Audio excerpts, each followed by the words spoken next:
it's so important for parents to partner with teachers and to recognize that their kids may be different in that environment. I remember saying to many parents, it's a rare day that you as a parent, unless you're on vacation, are in the same room for 6 or 7 hours a day as your child, but teachers are. And so we really have to have an appreciation that they may see it differently or that our kids may act differently in different environments. And so the collaboration of both of those perspectives coming together and being on the same sheet of music and being willing to reinforce and support one another. If you kind of think about a triangle, I looked at the home and this classroom being those bottom parts of the triangle. And when that comes together in support, that's when the triangle can be at the peak. That's when children get, that belongingness and nurturing and support breeds self-actualization. And that's what we've got to be committed to. Hi there, it's Kanika. Get ready for another season of That's Total Mom Sense, where I interview global thought leaders on their life stories, the legacy they're passing on to their kids, and of course, their mom sense and dad sense superpower. It's me, Bobby Brown. Can't wait to share my story. Hey, I'm Daphne Oz. Hi, I'm Shawnee Darden. Hi, this is Christelle Lynn. Hi, I'm Bhavna Shyamalan. Hi, this is Tony Leroy. Hi, I'm Shannon Lee. Hi, I'm Farnoosh Tarabi. Hi, this is Michael Perry, founder of Maple, and you're listening to me on That's Total Mom Sense. It's our mission to be inclusive, so we're having dads pull up a seat at the table. Tune in to my new monthly segment, What Matters Most with Maple, featuring my co-host, Michael Perry, tech founder and devoted father of 2. Thank you to my brand partners, community, and you, yes, you, for making this podcast possible. Episodes release every Thursday. Join my tribe by logging on to thatstotalmomsense.com and subscribe wherever you listen so you never miss an episode. It's Teachers Appreciation Week, the first week of May. So I wanted to honor my favorite teacher of all time. She's my second grade teacher, who to me was Miss Coy and is now Dr. Lynn Coy-Ogan. It's true that the most formative years in a child's life are from ages 0 to 6. And to have met her during this most impressionable time was transformative for me. She was warm and kind and funny and encouraging, and she treated her entire class of students like we were adults with opinions and ideas. And she made an impact in our school and in our community. And now she's doing so as a mother and an educator. And I can't wait to hear all of her updates. So to give you some background, Dr. Coy-Ogan has served as Senior Vice President for Academic Affairs and Provost at Husson University for the past 13 years. And prior to that, she was the Dean of the School of Education at Husson for 5 years. She holds a degree from Boston University, Johns Hopkins University, and Liberty University. She began her career as a grade 2 classroom teacher in the Montgomery County Public School System in Maryland. And prior to her leadership roles in higher education, she spent 12 years as a school administrator in K-8 schools in Maine and in Maryland. In 2002, she was honored as Maine's National Distinguished Principal. She has served on numerous state task forces for issues related to leadership, curriculum reform, and assessment practices. Additionally, she has chaired several program review teams for the Maine Department of Education and served on accreditation teams as a chair and participant for the New England Commission of Higher Education throughout New England and Europe. Her passion for educational excellence and commitment to student success are balanced by the enjoyment she finds in traveling throughout the world and spending time with her family. Welcome to That's Total Mom Sense, Miss Coy. Oh, well, thank you very much. It's great to see you. Yes. It's only been 31 years. Yeah. Oh my goodness. My heart is full. I have to share that. It feels like life comes full circle, and I feel like the second grader all over again, seeing I remember how you were and how you treated us. And, it's true, that quote. It's like, you might forget what people say, but you'll never forget how they made you feel. And you made me feel so loved and nurtured and supported. And that I feel like it set me up for the rest of my life. Oh, well, thank you very much. You're welcome. So I'm going to start by, sharing our backstory. Sure. I grew up in Gaithersburg, Maryland, and we taught at our school, Summit Hall Elementary. Mm-hmm.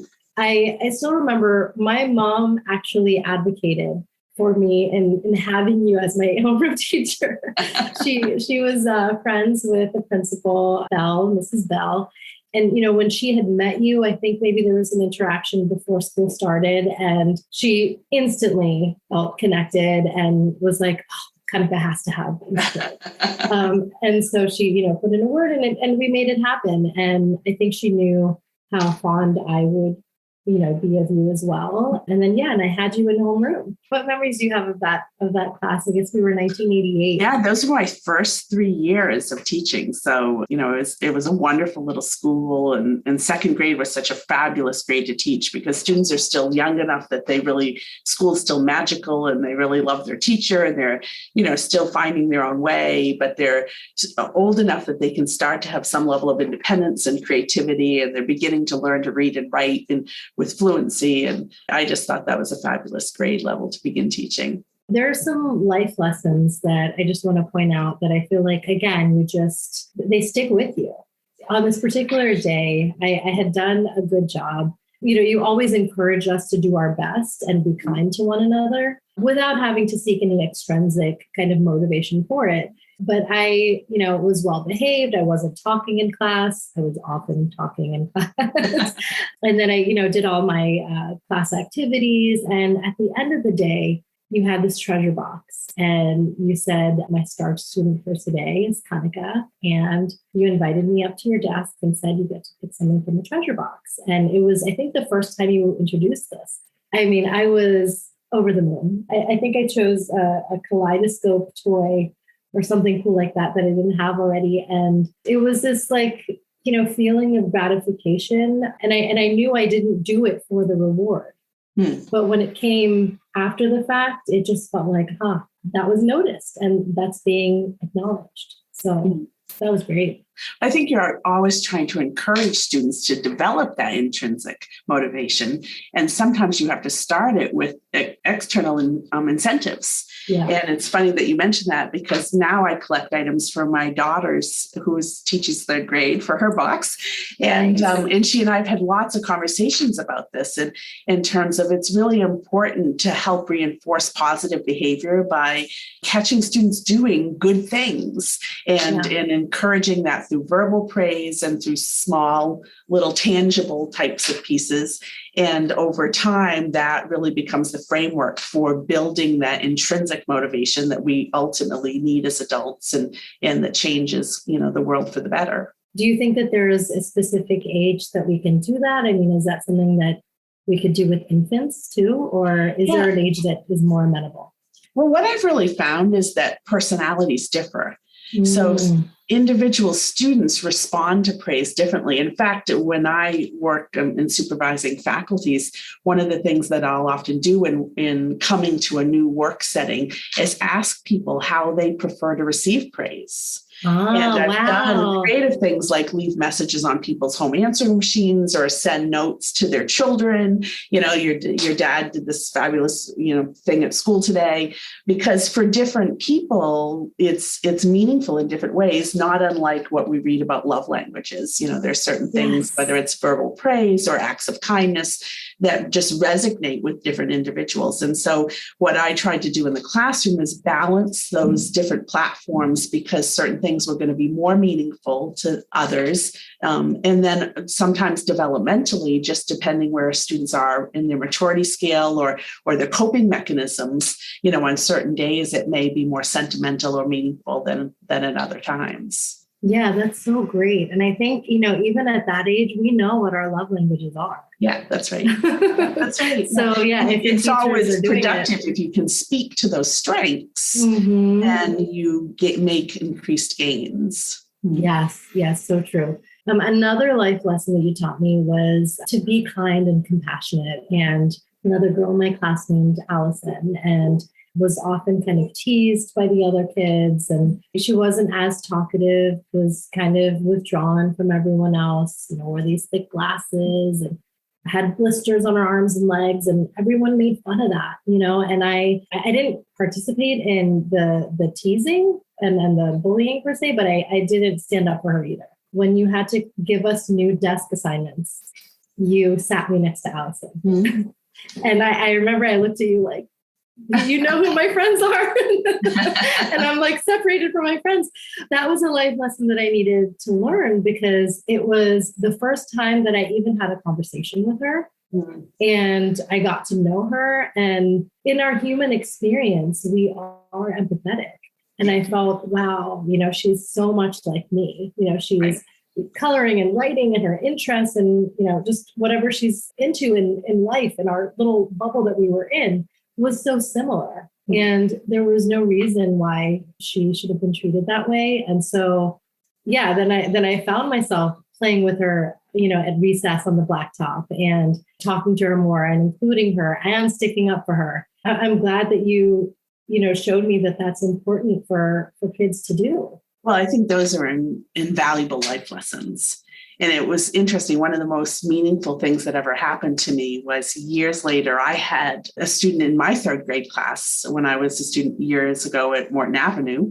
And probably 10 or 20 years ago on the street, a man approached me and he said, "I'm not sure if you remember me, but I was in your third grade class."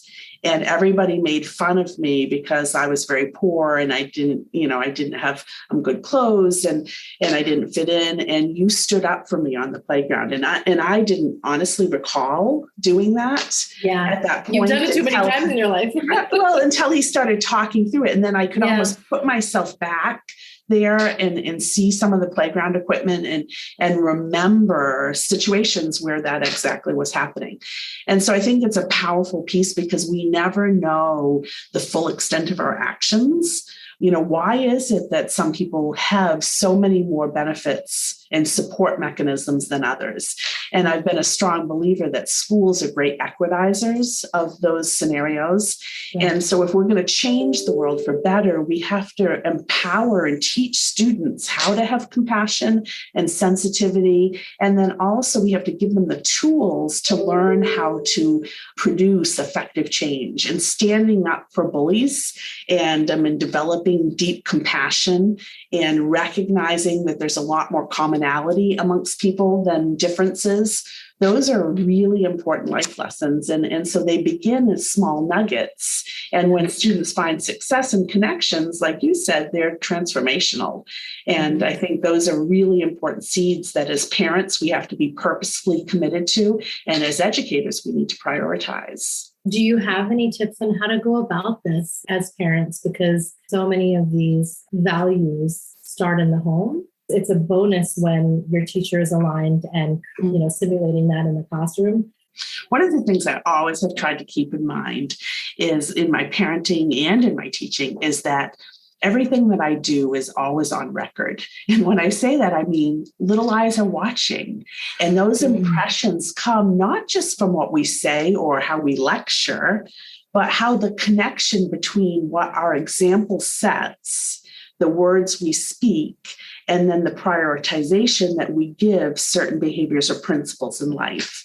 I think there are natural pieces by which our children watch what we do. And so prioritizing to make sure that that's always something that we want them to remember, that that's our best work. And so every day, my prayer would be that I would come to my role as a mother or even, in the same thing in the workplace as an educator, giving my best work and recognizing that that's always on stage. It's making impressionable moments.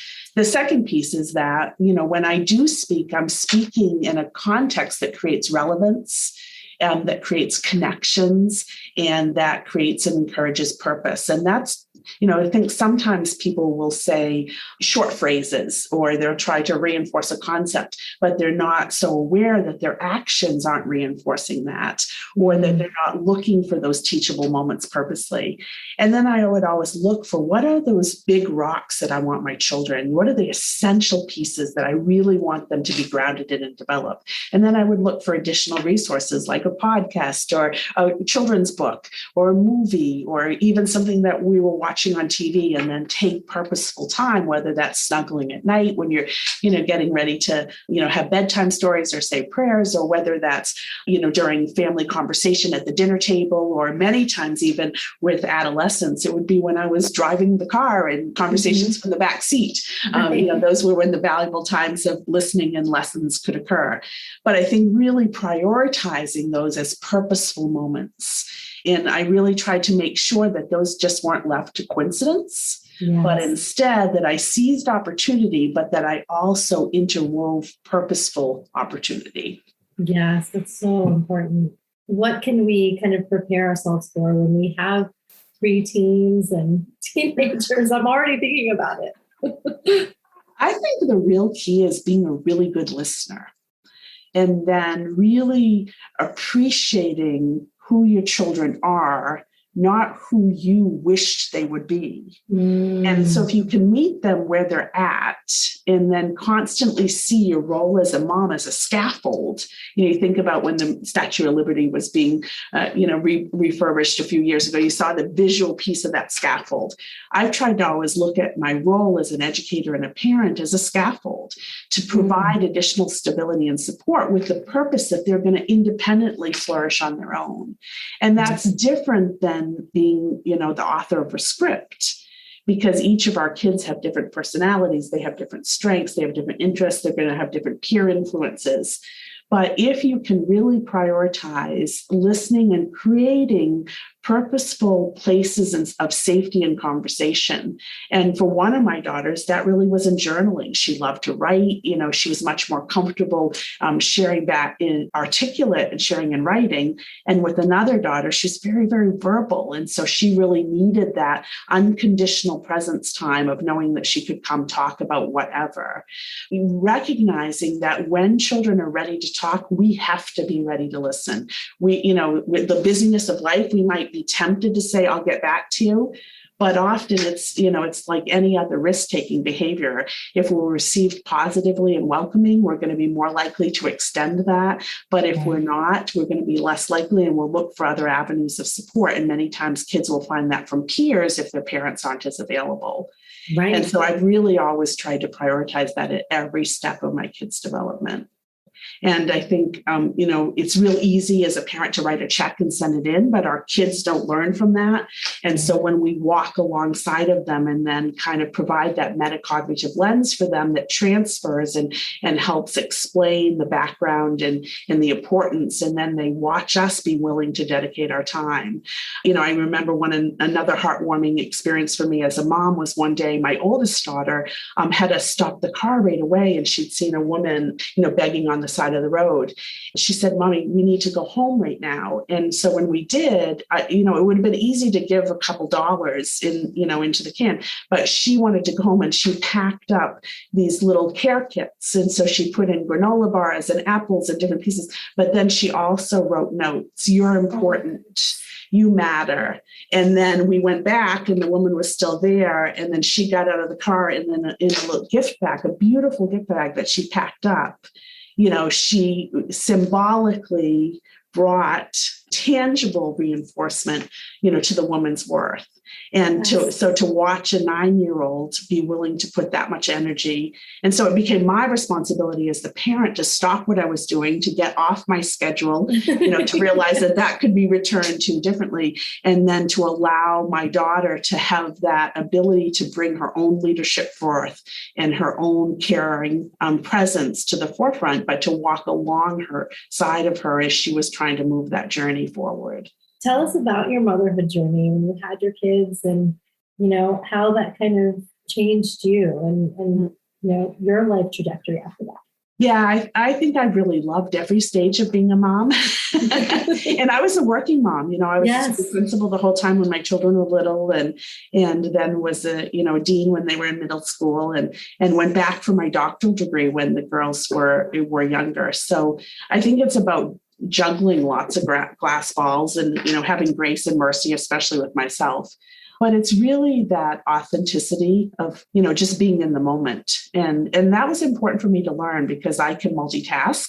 pretty carefully. And when you have demanding careers, it's important to be able to hit that pause button. And I think I'm still in that learning curve. The other thing that I really tried to prioritize is being the home that all the children in the neighborhood wanted to come to. So that meant buying lots of pizza and, cleaning up lots of messes. But I always wanted to know by name and to know really well who my kids were socializing with. Yeah, and I think, especially as social media and texting and all of that is so infiltrating, it became really important for me to be aware and knowledgeable of the influencers in my kids' lives. And lots of time after third grade, especially, that's very peer driven. Yeah. And then the other part, I think, is really prioritizing what was important to the kids. So that meant probably way more trips to the mall than I would be interested in, Sure. sitting through more movies or, having more parties in the backyard and putting up sheets and watching movies and making popcorn and all of those kind of things. I love that. But I think really trying to capture those. And my girls spend a lot of time now looking at all those photos or making them into, Kodak memory books and unifying that and displaying those kind of pieces is symbolic and saying you're important, you're loved, you're prioritized, and you're valued. And I think watching that now as they grow up and having their own careers has been really rewarding to see that come full circle. How do you recommend that we, still have that authority? Because I think, my kids are younger, but I see them, they're all in a little league right now. And I see how enthusiastically they listen to their coach, Kevin. Yeah. And with me, it's like pulling teeth sometimes, and I don't want to be anxious or exasperated. And there's times where I get it right. And I get down to their level and talk to them. And there's other times where I'm just like, oh my God, give me a break, And so how do we have that same level of authority as parents where they don't be like, oh, we can walk all over our parents, but they don't even think about it when it comes to their teachers and coaches? Well, I think two things that I would mention. One, we all have a limited amount of energy. And so sometimes when our kids are bringing their best self to the classroom, we have to recognize that they're going to have less of that at home. And so they're not always going to be on their best role. And so that's okay. Yeah. And then the second, and I would always say that I would choose for my children to learn how to have their best self in those new important environments. And if they have to be a little bit more authentic and less perfect at home, sure, then that's okay. And sure, then the second thing is to really have those authentic conversations and not in a parent voice, but more in a coach's voice. And to be able to say, gosh, we seem a little jumbled tonight. Does it feel off to you? That's different than you're making mommy really mad. And so inviting them into reflection and conversation is really empowering. And I've tried to prioritize that in my classrooms and, in working in any career that I've had, but I really tried to prioritize it a lot in my parenting too. Because when you invite people into that space of reflection and you're an equal participant or you're a guiding participant, which is kind of that scaffolding role of being a mom, then you're encouraging that self-reflection to become intuitive. And yes, that's really what transfers in learning. And that's what we want. We want our children to be able to transfer among situations and to be able to have intuitive grasp of those important tools. And so I think, gently pointing that out rather than a harsh lecture or a frustrated moment. And when I lose control, get frustrated or raise my voice, then being willing to say, mommy didn't do a very good job today. Yeah. I'm really sorry. I could have handled that better. And, right, and again, being authentic in our role to have enough respect for our children that we're willing to admit that in the same way we would want them to do with us. Yeah. And I really, when that started to come back to me was when I watched my daughter do it with her bitty babies. I knew I could hear my parenting and I knew it was starting to resonate. And then when they would be able to apply those tools with their friends, or then ultimately, in some of their disagreements, either with my husband or I, then I could see that those tools were taking root. How do we navigate this whole new world that we're in? It's, very much this digital era and Jetsons life come true, where we're video conferencing and have robots to vacuum and all this stuff, but more particularly social media and the impacts around that. I'm so glad I grew up in a generation where we didn't have the internet. I just, I feel like the dangers online and the toxicity that, that can be created from that, it's really scary. And so you're seeing it as a parent and as an educator. And how do we just incorporate social media, but protect them at the same time? So I kind of look at it in the same way that I would when it didn't exist. Everything we do is sets an example. So we have to pay attention to our own social media presence and what we post and how we respond to others because our children are watching that. Right. The second thing is how much it overtakes our own lives. If our children are constantly watching us text instead of paying attention to them at dinner, then they're going to prioritize that or feel that mode of conversation and communication is important. Right. I think the other part is being willing to set boundaries in the same way that we set boundaries of when they come in from playing in the afternoon, really limiting that FaceTime on the computer or on the phone. I used to have it in terms of the option, the parental monitoring option through Verizon so that, it shut off at a certain time and they couldn't have access. And then it would monitor or would alert me if there was something unsafe going on. And that wasn't popular with my kids, but I talked to them about the fact that was a privilege. And, in the same way that the car keys were a privilege when they were 17. And so I think we have to say, hey, if I'm paying the bill for the cell phone, then there are certain rules of productive behavior that you as the user have to follow. These are our family priorities. Let's not forget our quote of the day.